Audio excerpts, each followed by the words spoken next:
keempat Timur Mati Sega yaitu saya sendiri, yang terakhir itu Wirga Rahayu Dewi.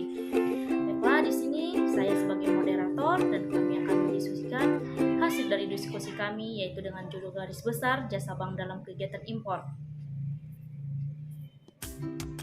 Pengertian impor sendiri. Impor adalah kegiatan memasukkan barang ke dalam daerah pabean. Impor bisa diartikan sebagai kegiatan memasukkan barang dari suatu negara atau luar negeri ke dalam wilayah pabean negara lain. Pengertian ini memiliki arti bahwa kegiatan impor berarti melibatkan dua negara. Sistem pembayaran impor.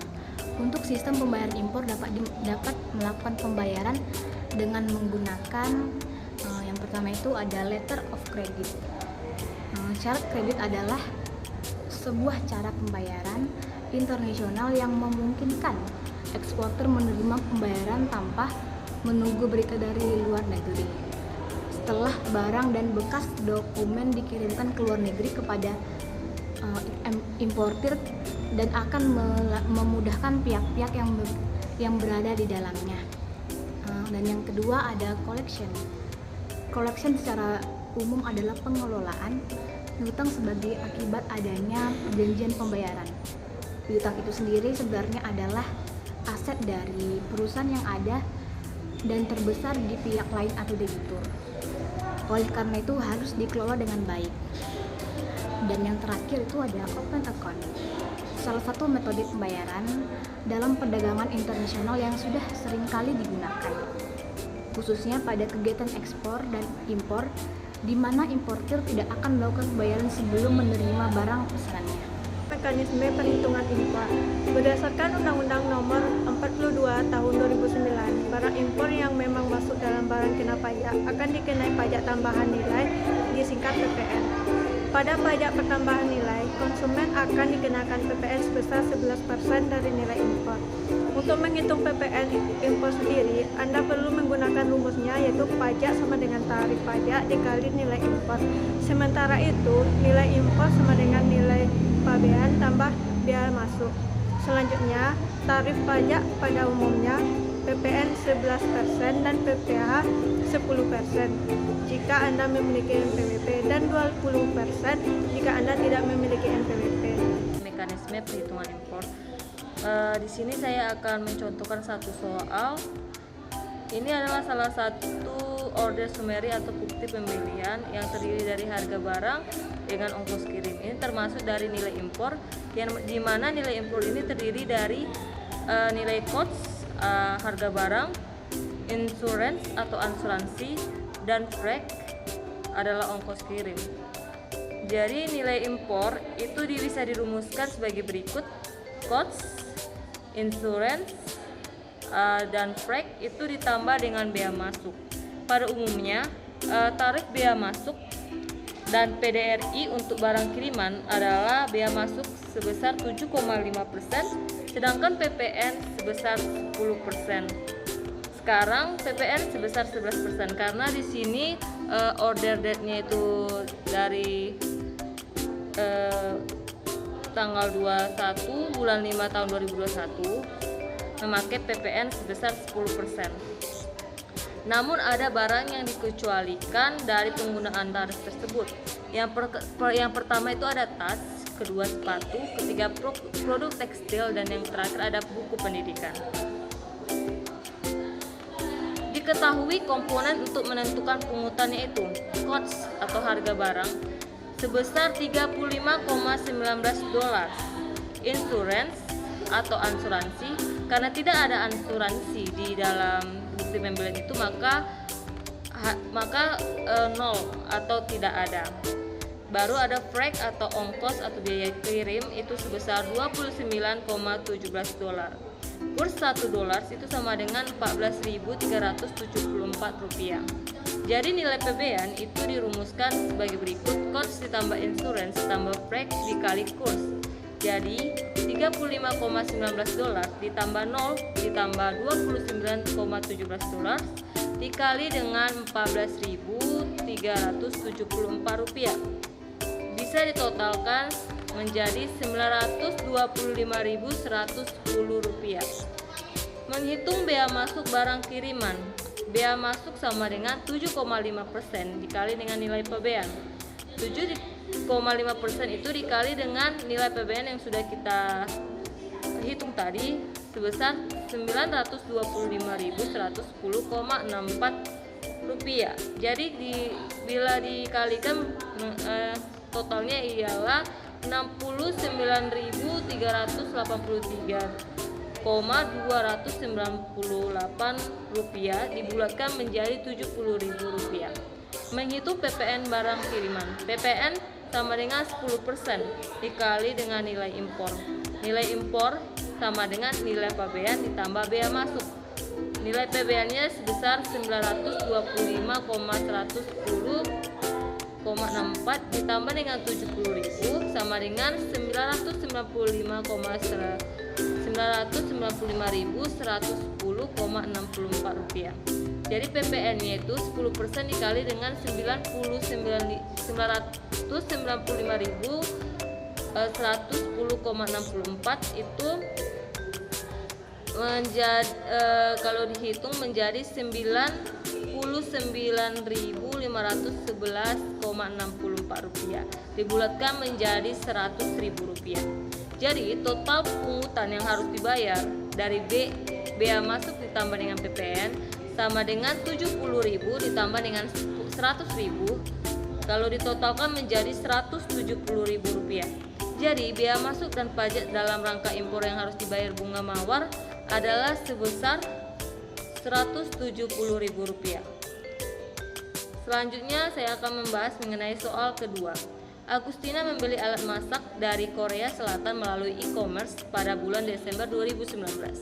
Adapun nilai impornya adalah 4.400.000 rupiah. Hitunglah komponen pajak dalam rangka impor yang harus dibayar oleh Agustina bila ia memiliki NPWP. Nilai impornya itu sudah ada, totalnya itu 4.400.000 rupiah.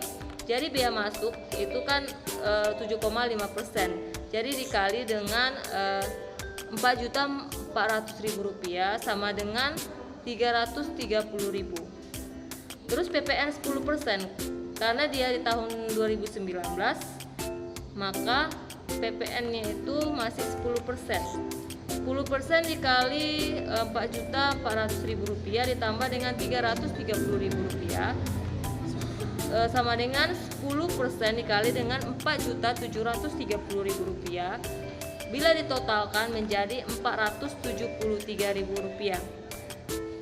Dalam soal ini memakai PPh pasal 22 impor. Mengapa 10%? Dikarenakan Agustina ini memiliki NPWP, jadi dihitung sebesar 10%. Sedangkan kalau misalnya tidak memiliki NPWP, maka dihitung sebesar 20%. 10% dikali dengan 4.400.000 rupiah ditambah dengan 330.000 rupiah. 330.000 rupiah ini dari hasil PPN 10%. Sedangkan 4.400.000 rupiah ini hasil dari nilai impor itu sendiri. Ditotalkan keseluruhannya menjadi 473.000 rupiah.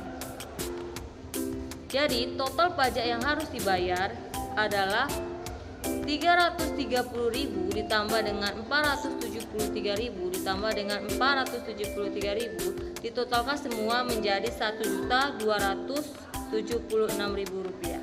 Soal akuntansi impor atas dasar SEC Letter of Credit. Transaksi pembukaan SEC Letter of Credit impor dan Usensi Letter of Credit impor dapat dicatat dengan dua cara tergantung dari sifat Letter of Credit tersebut. Apakah Letter of Credit tersebut dapat dibatalkan atau revocable Letter of Credit atau tidak dapat dibatalkan atau irrevocable Letter of Credit.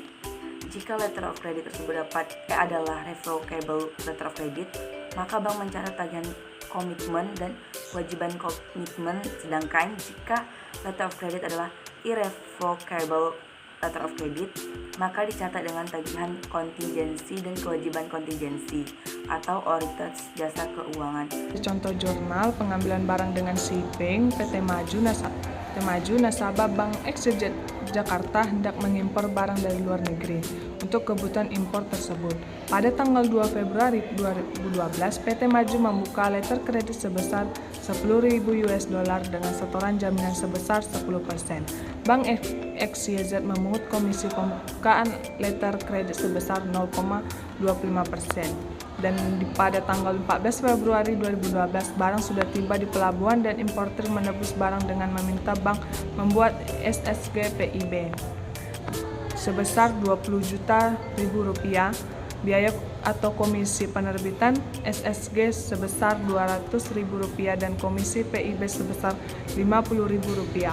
Pada tanggal 18 Februari 2012 dokumen asli diterima oleh Bank XYZ dan penyelesaian kepada bank koresponden. Di sini ada jurnal transaksi pada tanggal 2 Februari 2012. Yang pertama, penerbitan letter credit of SKBDN debit secara debit rekening lawan kewajiban komitmen letter credit of SKBDN kepada bank koresponden sebesar $10.000, secara kredit kewajiban komitmen sebesar $10.000. Yang kedua, mengakui pendapatan provisi pembukaan letter credit atau SKBDN secara debit kas atau rekening giro sebesar $25, secara kredit pendapatan provisi letter credit sebesar $25. Yang ketiga, mengaku penerimaan setoran jaminan impor 10%, secara debit kas rekening $1.000, secara kredit setoran jaminan impor $1.000. Selanjutnya, transaksi impor pada tanggal 14 Februari 2012. Yang pertama di sini ada menerima pembayaran dari importer secara debit setoran jaminan impor $1.000, secara debit kas rekening atau giro sebesar $9.000, secara kredit kewajiban letter credit kepada bank koresponden atau cabang sebesar $10.000.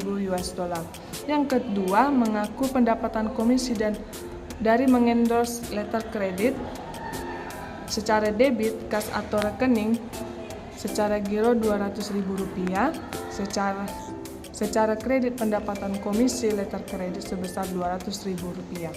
Yang ketiga, menerima setoran pajak impor atau apabila nasabah membayar melalui bank, dia secara debit kas ke rekening sebesar $20.050.000, secara kredit kewajiban pajak impor $20.000, secara kredit pendapatan komisi $50.000.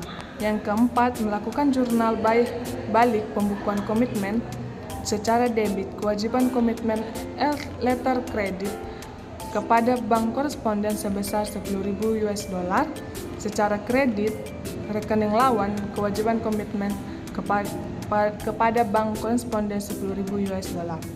Menerbitkan SSG secara debit rekening lawan kewajiban kontingensi SSG sebesar $10.000, secara kredit kewajiban kontingensi kepada perusahaan ekspedisi sebesar $10.000. Selanjutnya di sini ada transaksi impor pada tanggal 18 Februari 2012. Yang pertama, melakukan pembayaran kepada bank koresponden secara debit kewajiban letter credit kepada bank koresponden sebesar $10.000, secara kredit giro atau nostro atau rekening antar cabang sebesar $10.000. Yang kedua, melakukan jurnal balik atas kewajiban SSG secara debit kewajiban kontingensi SSG kepada perusahaan ekspedisi $10.000, secara kredit rekening lawan secara berjangka kepada perusahaan ekspedisi $10.000. Dan yang terakhir itu ada kesimpulan. Pengertian impor adalah sebuah kegiatan transportasi barang atau komoditas dari suatu negara ke negara. Dan sekarang belanja bisa dilakukan di mana saja dan kapan saja selama terhubung dengan jaringan internet. Tapi ingat, biarpun belanja online tetap ada sejumlah pajak yang harus dibayarkan, terlebih lagi jika itu dibeli dengan cara impor. Akan ada yang namanya pajak impor dan pengenaan bea masuk. Sekian presentasi dari kelompok 10.